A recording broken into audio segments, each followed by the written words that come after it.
This is the fall in the currency value of a country whose GDP was close to $1 trillion in 2017, but in just 4 years is down by 60%. You heard that right, in just 4 years. Namaste everyone, welcome to our YouTube channel. I am Pooja Sharma, and in today's video we are going to know why the Turkish lira is in a free fall and how Turkey is facing an economic collapse today. Let's get started.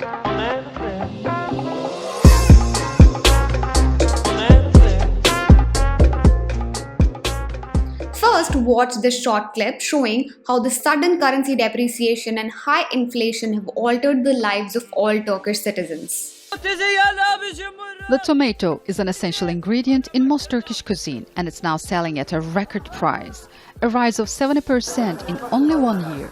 And in this traditional farmers market in the middle-class district of Bahçelievler in Istanbul, shoppers are feeling the pinch. Awful. It's expensive in the supermarkets too, but pensions stay the same. Some people here blame the government for lacking effective economic policies. Others say tradesmen and the wholesalers are taking advantage. No conscience left in their hearts. They want to earn easy money. This man says he's paying 40% more for flour than he did 3 months ago. And as his customers' incomes don't change, he can't raise the price. So the portions of Turkish filo dough he sells now weigh 110 grams instead of the standard 150 grams. At more than 19%, Turkey has the highest inflation rate in Europe and the 10th highest in the world. This currency crisis of Turkey is a textbook example of what not to do with the bank interest rates. Most of the countries today are facing inflation, supply chain problems, and labor shortages arising from the pandemic. And all this combined with the rising food and energy prices have all pushed the prices up by as much as 6.2% in the US, 4.2% in the UK, 10.5% in Brazil, and 4.5% in India. But when every central bank around the globe is responding to this situation by raising the interest rates, or at least committing to raise them in the near future, Turkey, on the other hand, has taken a completely opposite road. It has cut down interest rates from 19% to 15% since September, creating a havoc in its financial market in the process. Now, if you ask why Turkey has taken such an irrational policy stance on the interest rates when every other country is doing just the opposite, well, it has got to do with their president, Recep Tayyip Erdogan. If anyone is to be blamed for Turkey's current economic disaster, it is him. Erdogan has been a long-time opponent of the high interest rates. In fact, he believes that rising interest rates would mean raising the inflation rate rather than reducing it, and strangely, he has maintained this view throughout his term of nearly 20 years, first as Prime Minister from 2003 and then as President from 2014. He believes that low interest rates will help the country produce more goods and services, thereby controlling inflation, not realizing, just like anything, too much of money is also bad for the economy. How? Well, we have covered the topics of inflation and how the central banks control inflation in these two videos, so do check them out after this video. Now, if you're wondering why the Turkish president is taking economic decisions which are usually taken by the central bank of any country, well, it has got to do with a key political event that took place in 2017. Until 2017, the Turkish lira was the 16th most traded currency in the entire world, even higher than the Indian rupee, as you can see in the graph.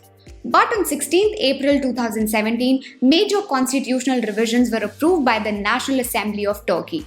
The reforms abolished the position of the Prime Minister and designated the President, that is Erdogan, as the head of both the state and the government, effectively transforming Turkey from a democratic parliamentary regime into an autocratic presidential regime.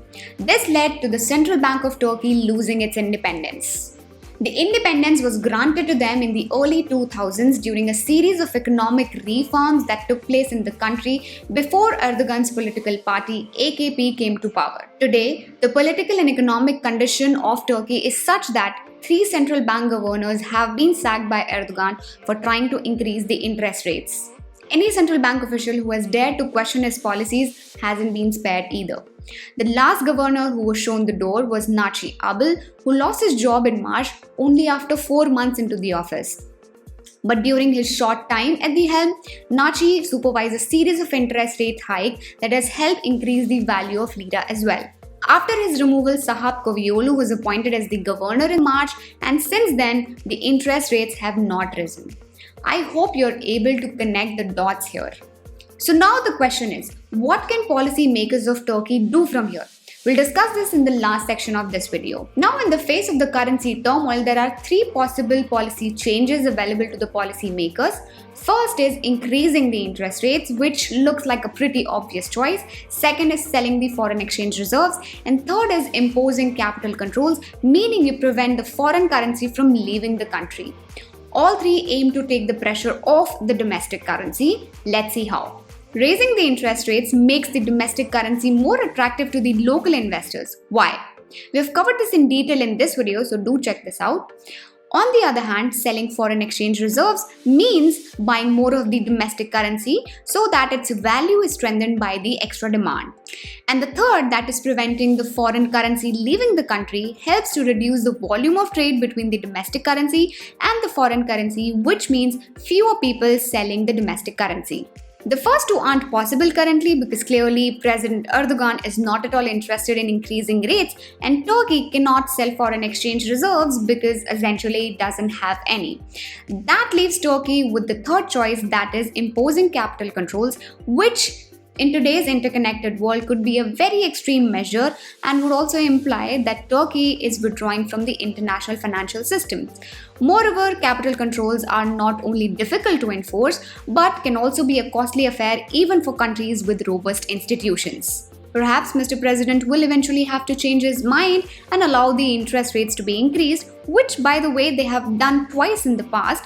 First, during their 2018 currency crisis, when the authorities took a sharp U-turn and increased the interest rates by 6.25 percentage points, and then again in 2020 when the interest rate cutting streak was followed by interest rate hike later that year. So, will the worst of this currency crisis be over anytime soon? Not really. With the election scheduled for the next year, Erdogan has promised to keep pushing for lower borrowing costs to keep his small voter base happy. What Turkey needs today, other than obviously increasing the interest rates, is an inclusive stabilization program with the independence of central bank at its core. And that is highly unlikely to happen without the end of its current all-powerful presidential regime. Once expected to be the fifth largest economy by the end of 2030, Turkey now is in a complete mess.